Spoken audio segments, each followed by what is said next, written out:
Hello everyone and welcome back to our channel. And today is the 16th lecture of our UPSC Civil Service mains video, and today we will see two theory questions and each of 10 marks each, and these are questions are very easy. You can score very easily. So, and this is from 2021 paper, the recent paper that has been conducted. So first is enlist the various types of plant layout. So what you have to do, only you have to write down the names only and compare product layout and process layout. So let's start. So there are basically four types of product layouts, plant layouts. One is product layout, or you can say that line layout. Second is process layout, or you can say that functional layout. Third one is fixed position, or you can say that location layout. Fourth one is a combined or a group layout. The next is so now let's talk about detail that we have to compare. So production layout, or you can say that line layout, or you can say that product layout. So here, what happens? Let me tell you all the things. So if you want to make a component that is just fixed size and shape and dimension, like nut and bolt, you are making a nut and bolt in mass production.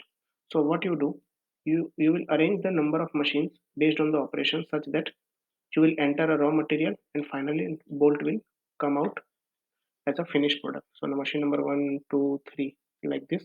So machines are arranged according to the product, not product is arranged according to the machine. But here machines are arranged as per the product.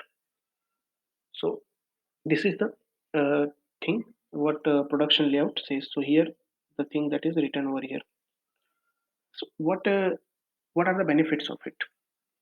So low material handling cost, like if the you will enter the raw material from here, it will come out as a finished product. So in process inventory will be eliminated. So this is the advantage.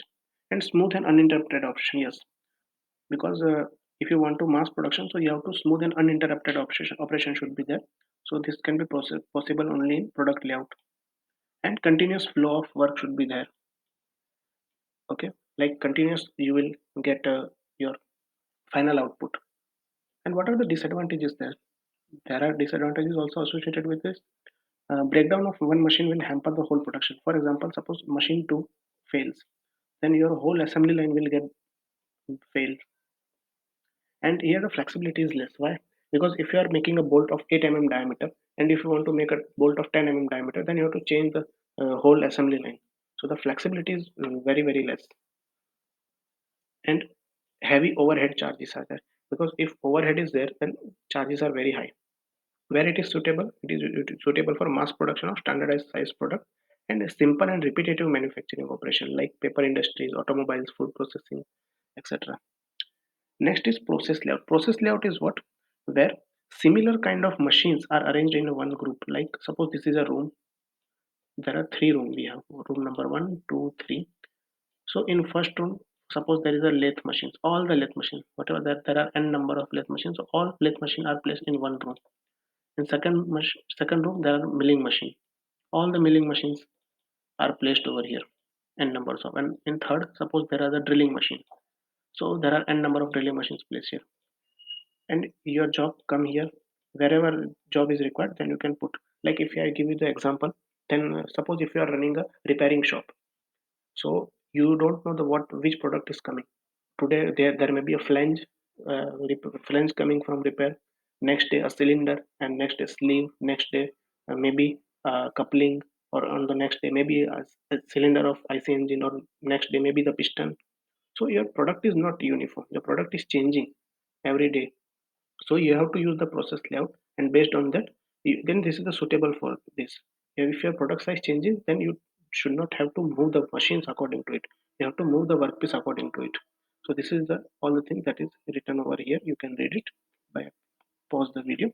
So what are the advantages? Let us see. So breakdown of the one machine does not result in the complete work stoppage of the breakdown. So if the one lathe machine fails, then your whole repairing shop or production will not hamper. You can continue the repairing work simultaneously production also. And change in output design cannot affect, and you can easily modify. Yes. And overhead costs are relatively low. Yes, because if overhead cost means your production stopped, you are doing some maintenance, so it will costing, and the loss associated with during this idle time, that is called overhead cost. But here what happens?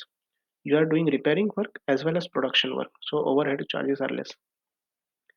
And disadvantage is material handling cost. Yes, if you have three operation, first on lathe, then milling and drilling, so you have to do the in process inventory or handling also, so that is the disadvantage. And more skilled labor is required. Yes, because every product has different problems, so you have to do some, you have some skilled labors are there, so it ultimately cost high. And the time gap or time gap between the production is high. Yes, this is the disadvantages. And where it is suitable, product size are not standardized, and quantity of production is small. This is not suitable for mass production. Okay, like jewelry industries, furniture industries. So these are some typical uh, examples. So this is the difference between these two.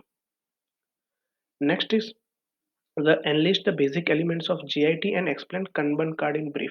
So what is the JIT? JIT means just in time. Just in time is a what we can say that management, or you can say industrial management approach, in which we have to eliminate all the waste, eliminate all types of waste. Like if you are machining here and you are piling up your in process inventory here and doing the next machining over here, so this is also waste.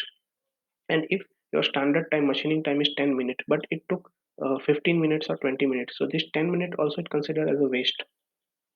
Okay, so to eliminate this, what are the elements what we have to do, so that is called as the elements of JIT. So there are basically 10 uh, these elements. First is flexible resources, cellular layout, pull production system, Kanban production control, small lot production, quick setups, uniform production levels, quality at source, total productive maintenance, and supplier network.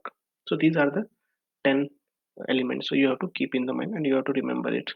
So now what is the Kanban production control system? Kanban is a Japanese word for card. That means, let me give you by a simple example. Suppose you have mm, an production unit. You are producing something in your factory. So what do you have? You have some machines, and regarding their tools are there. Some products are there. You have finished, semi-finished or finished products, and associated with some of the accessories, the hardware and accessories like nut, bolt, screws, and all are there. And some packing material you have. Yeah, some packaging materials are there. So what to do? If you talk about the hardware, suppose you are making one assembly where M8 bolts are required and M10 bolts are also required. So to not to mix this bolt M10 and M8, there are two separate beans are used, having different color, okay, or different size, and particular lot number is also written over there, and how many number of bolts are there. So to keep the records of the inventory, that if we are not wasting anything, lot number is all the thing associated, where it is where it is taken from the store, where it is dispatched, on which line is there. So this is called Kanban. So that I am reading out for you. That is the Kanban Japanese tag in the pool system. The Kanban correspond to the standard quality of production size of the container. It contains the basic information of the like such number of parts, brief description, which type of container, unit load, whatever. So where is the preceding station and subsequent station? All the things are written on the bean, as I have mentioned, given you the example. And sometimes it is also simply color coded is also. So this is the Kanban production system to eliminate the waste time. Like you are M10, suppose you have M8 and M10. Okay, now you are confused with which to use and which is located is where. Suppose if you are using M8 bolt in yellow color bolt bean and M10 is also yellow color bean, but somehow they got mixed. So first you have to what to do, what we have to do is first we have to eliminate, separate them both. So this is a, and you require manpower or any other thing. So this is a waste that you put extra effort to do this separation. So to reduce this extra effort, we are using Kanban. I hope you understand this and you like this video. And maybe the frequency of video will not daily in upcoming few days, but yes, I will try to upload the videos on a regular basis. So thank you for watching this video.